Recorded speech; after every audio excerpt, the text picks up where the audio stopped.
प्यारे बच्चों, आज हम कक्षा 7वीं विषय हिंदी और हिंदी व्याकरण पुस्तक वसंत भाग 2 और गुलमोहर हिंदी व्याकरण उपविषय पाठ 11 वसंत पाठ 11 रहीम के दोहे और हिंदी व्याकरण पाठ 11 सर्वनाम तथा सर्वनाम के भेद, ये दोनों पाठ मैं आपको पढ़ा चुकी हूँ और आज इन दोनों पाठों का व्याख्यान 2 यानी दोहराई कार्य करेंगे। आज हम इन दोनों पाठों को दोहराएंगे और साथ ही साथ आपको एक असाइनमेंट भी इन दोनों पाठों का मिलेगा जो कि आपको अपनी पक्की नोटबुक में करना है। तो चलिए शुरू करते हैं अपना दोहराई कार्य। सबसे पहले वसंत भाग 2 पाठ 11 रहीम के दोहे, इस पाठ को हम दोहराएंगे। इस पाठ के जो कवि हैं वो हैं रहीम जी, और रहीम जी के बारे में मैंने आपको बताया था कि रहीम जी का जन्म जो है 17 दिसंबर 1556 को लाहौर पाकिस्तान में हुआ था। उनका पूरा नाम अब्दुल रहीम खानखाना था। उनकी प्रमुख रचनाओं में तुझके बाबरी, नायिका भेद, आईने अकबरी आदि हैं। इसके बाद हमने पाठ में 5 दोहे पढ़े और उन 5 दोहों में रहीम जी ने जीवन की वास्तविकता और नीति के बारे में हमें बताया। तो प्रस्तुत दोहों में रहीम जी ने जीवन की वास्तविकता और नीति के बारे में बताया है। उन्होंने बताया है उनके पहले दोहे में उन्होंने हमें क्या बताया कि जब तक मनुष्य के पास मान सम्मान धन दौलत है तब तक उसका साथ देने वाले बहुत हैं। अगर आपको दोहा याद हो तो दोहे में था, कही रहीम संपत्ति सगे बनत बहुत बहुरीत, विपत्ति कसौटी जे कसे तेई सांचे मीत। अर्थात रहीम दास जी कहते हैं कि जब आपके पास मान सम्मान और धन दौलत होती है तब आपके दूर दूर के रिश्तेदार भी आपका सगा बनने का प्रयास करते हैं, अपना बनने का प्रयास करते हैं। लेकिन आपका अपना और सगा और सच्चा मित्र तो वही होता है जो मुसीबत के समय, संकट के समय, दुख के समय आपका साथ देता है। तो एक बार इसे मैं फिर से पढ़ रही हूं कि जब तक मनुष्य के पास मान सम्मान धन दौलत है तब तक उसका साथ देने वाले बहुत हैं। पर मायने परंतु जब वह नहीं रहती, क्या नहीं रहती, मान सम्मान नहीं रहता, धन दौलत नहीं रहती, तब सच्चा मित्र ही उस मुसीबत में उसका साथ देता है। यानी कि दुख के समय, परेशानी के समय उसका साथ कौन देता है? उसका सच्चा मित्र। सच्चा मित्र वही है जो दुख के समय में, मुसीबत के समय में साथ दे। अगला, इसके अलावा उन्होंने यह भी बताया, अब उन्होंने मछली वाले दोहे में हमें क्या बताया था? जाल परे जल जात बही, तजिमीनन का मोह, रहीमन मछली नीर को तऊ ने छाड़ती छोह। यहां हमें बताया गया कि मछली को जल से बहुत प्रेम है, जल को मछली से नहीं है। क्यों? क्योंकि जब जल में मछली को पकड़ने के लिए जाल डाला जाता है तब जल तो उस जाल से बाहर निकल आता है, लेकिन मछली पानी से अलग होते ही क्या हो जाती है?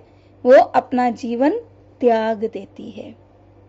कि मछली पानी का साथ नहीं छोड़ती है, वह उससे अटूट प्रेम करती है, पर पानी उसका मोह छोड़कर आगे बढ़ जाता है।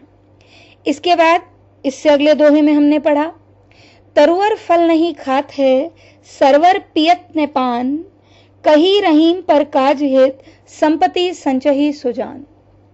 कि वृक्ष जो है अपना फल स्वयं नहीं खाता, तालाब जो है वो अपना जल स्वयं नहीं पीता, इसी तरह सज्जन व्यक्ति जो होते हैं वो भी अपने धन का संचय केवल अपने लिए नहीं करते, दूसरों के हित के कार्यों के लिए भी करते हैं। तो वृक्ष, तालाब और सज्जन सदा दूसरों के हित के लिए कार्य करते हैं। इससे अगले दोहे में हमने पढ़ा, थोथे बादर क्वार के ज्यों रहीम गहरात, धनी पुरुष निर्धन भय करें पाछली बात।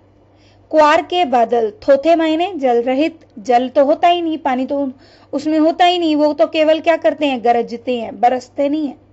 उसी प्रकार धनी पुरुष जब निर्धन हो जाते हैं और अपनी पिछली बातों को याद करके इतराते हैं, डिंगे मारते हैं, तो वो तो वही बात हुई कि वो कुछ कर तो सकते नहीं, यानी कि वो सिर्फ अपनी बातें ही कर सकते हैं, धन उनके पास नहीं है, क्योंकि अब वो तो निर्धन हो चुके हैं। तो क्वार के बादल जल से रहित होते हुए उसी प्रकार गरजते हैं जिस प्रकार धनी पुरुष निर्धन होने पर पिछली बातों को याद करके इतराते रहते हैं, डींगे हाँकते रहते हैं। इसके बाद हमने अंतिम दोहा जो पढ़ा उसमें क्या पढ़ा, और हमने अंतिम जो दोहा रहीमदास जी का पढ़ा वो दोहा था, धरती की सी रीत है शीत घाम और में, जैसी परे सो सही रहे त्यों रहीम यह देह। कि धरती के जैसी रीत है, यानी कि मनुष्य का जो शरीर है उसकी तुलना किससे की गई है, धरती से।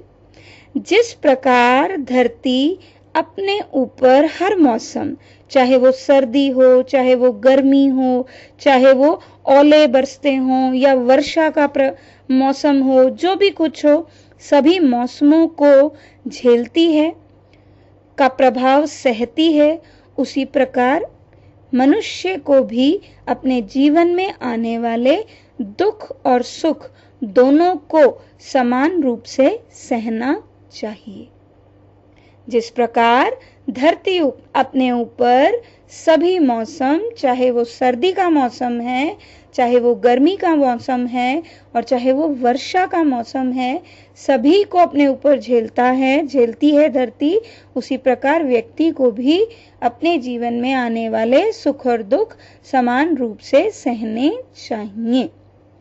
तो ये बेटा 5 दोहे जिनका अर्थ मैंने आपको अभी फिर से समझाया, यानी कि हमने उसकी दोहराई की, और अब हम बढ़ेंगे हिंदी व्याकरण पाठ 11 सर्वनाम तथा सर्वनाम के भेदों की ओर। हिंदी व्याकरण पाठ 11 सर्वनाम तथा सर्वनाम के भेद। सबसे पहले सर्वनाम की परिभाषा। संज्ञा के स्थान पर प्रयोग में लाए जाने वाले शब्द क्या कहलाते हैं, सर्वनाम कहलाते हैं। संज्ञा के स्थान पर प्रयोग में लाए जाने वाले शब्द सर्वनाम कहलाते हैं। सर्वनाम कितने प्रकार के होते हैं, सर्वनाम 6 प्रकार के होते हैं। क्या पढ़ा था हमने कि सर्वनाम 6 प्रकार के होते हैं। सबसे पहला पुरुषवाचक सर्वनाम, फिर निश्चयवाचक सर्वनाम, फिर अनिश्चयवाचक सर्वनाम, फिर प्रश्नवाचक, फिर संबंधवाचक और अंतिम हमने पढ़ा निजवाचक सर्वनाम। तो अब हम बढ़ते हैं पहले भेद पुरुषवाचक सर्वनाम की ओर।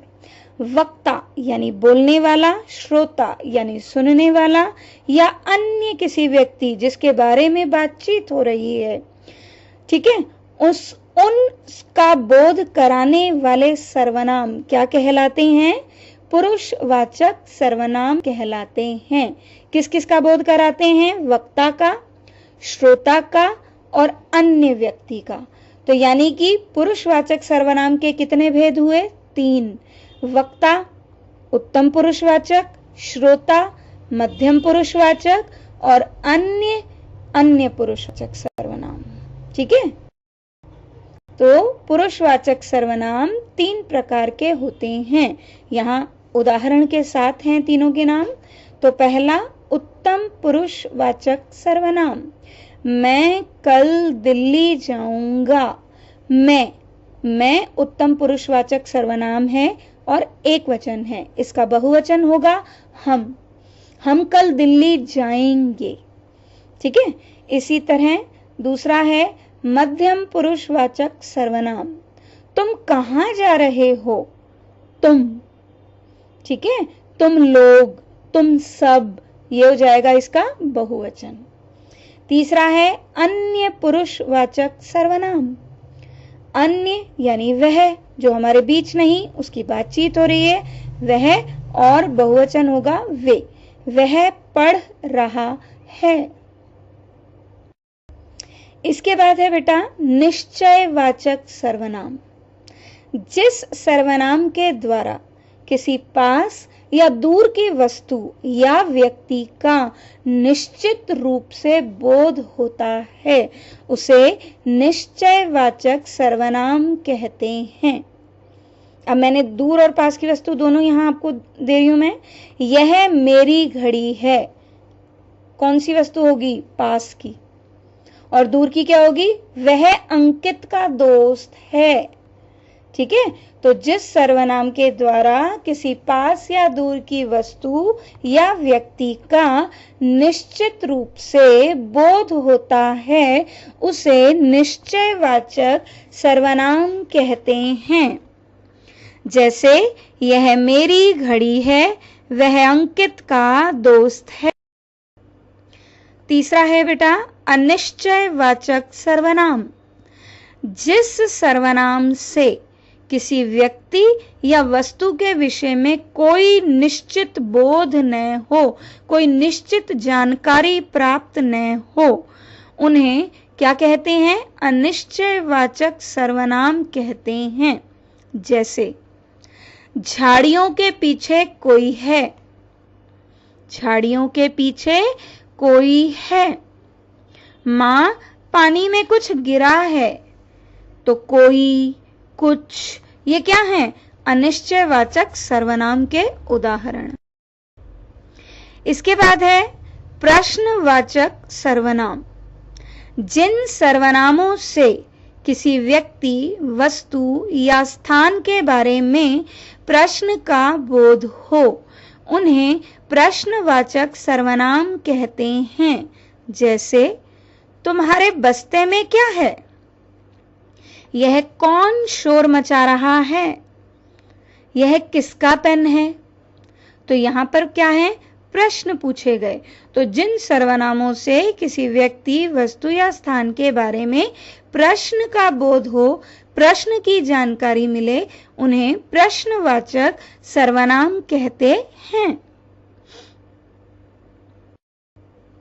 अगला है बेटा संबंधवाचक सर्वनाम। जिन सर्वनामों का प्रयोग वाक्य में प्रयुक्त दूसरे संज्ञा या सर्वनामों से संबंध बताने के लिए किया जाता है, उन्हें संबंधवाचक सर्वनाम कहते हैं। जैसे जो करेगा सो भरेगा, जिन्हें पिकनिक पर जाना है वे अपना नाम लिखवा दें। तो जो, सो, जिन्हें, वे, ये क्या है? ये संबंधवाचक सर्वनाम है। इसके बाद है बेटा निजवाचक सर्वनाम। जो सर्वनाम कर्ता अपनेपन का बोध कराते हैं, जो सर्वनाम कर्ता को अपनेपन का बोध कराते हैं, उन्हें निजवाचक सर्वनाम कहते हैं। जैसे यह चित्र मैंने स्वयं बनाया है, स्वयं। मैं यह प्रोजेक्ट खुद बना लूंगा, खुद। ठीक है, तो ये क्या हुआ? निजवाचक सर्वनाम। अब है बेटा आपका गृह कार्य। हमने दोनों पाठों को दोहरा लिया। प्रदत्त कार्य यानी असाइनमेंट, जो असाइनमेंट आपको मिलेगा, उस असाइनमेंट को फेयर नोटबुक में करना आपका गृह कार्य है। फेयर नोटबुक में केवल आप उनके आंसर्स लिखेंगे, क्वेश्चन नहीं लिखने हैं आपको। ठीक है, तो उन्हें लिखना और उस असाइनमेंट को याद करना भी आपका गृह कार्य है। धन्यवाद, मिलते हैं अगले व्याख्यान में।